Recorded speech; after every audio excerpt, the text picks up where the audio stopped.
suppose I may represent the first group of people who are sort of born here and who are now entering sort of retirement age. And there's a lot of my fellow artists and peer group who are now examining that same sort of time.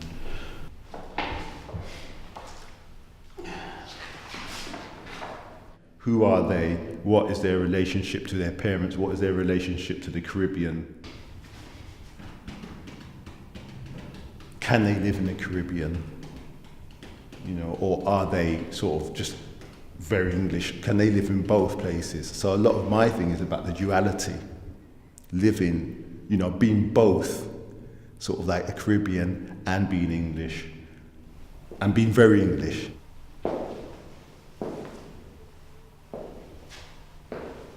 This series, it's called My Father's Land. My father's land means not just in terms of his own sort of strip of land, but also in terms of the island and in terms of that region. Coming to terms with being in the land and things which are growing, like cocoa trees, nutmeg trees, you know, orange trees, green bananas, spices, all sorts of vegetation. And it's being part of that and finding yourself there, which is very different, obviously, from finding myself in a major city.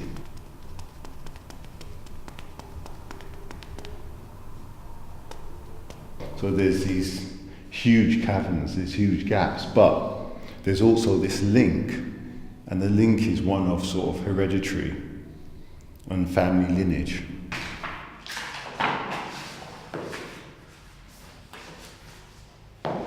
Which is wall space.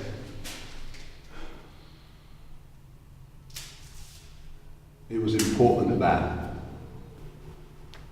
Dad is sharp, but I'm not quite sharp because I'm not quite in the land. I don't quite understand it. Do you know what I mean? It's like, yeah, and I've got my cutlass and stuff, but you know, it's like, yeah, it's like, do you know what you're doing? So we're just like looking, it's just like looking out into the land. It's a more humorous take, I suppose.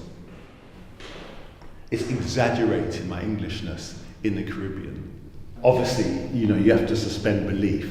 So, you know, I've got a picture of me on the beach wearing a parka.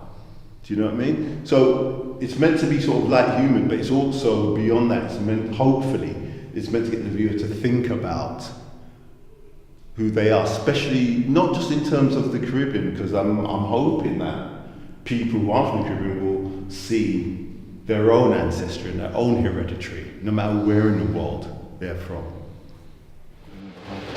It's a little more than that. I'd like to think I'm involved with the process of doing visual work in anthropology. Have you looked at them, the big prints? Yeah.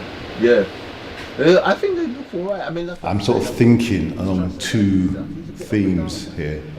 So one is very much gallery practice, I suppose, and one is more an academic practice. Perfect print, because then it becomes sort of emotionless. Do you know what I mean? But then it's also slightly moody, and that's what I was worried about, it being so bright that it just, do you know what I mean? So I figured if I'm going to have it either touch dark or touch light, I prefer to have it touch dark and then touch lighter. But that doesn't look dark to me at all.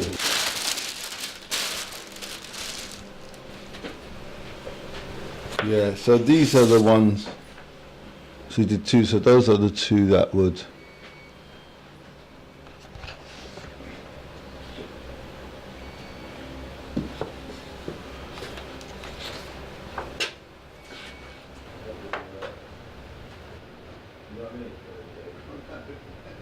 When I spoke to the director of the Grenada Pavilion,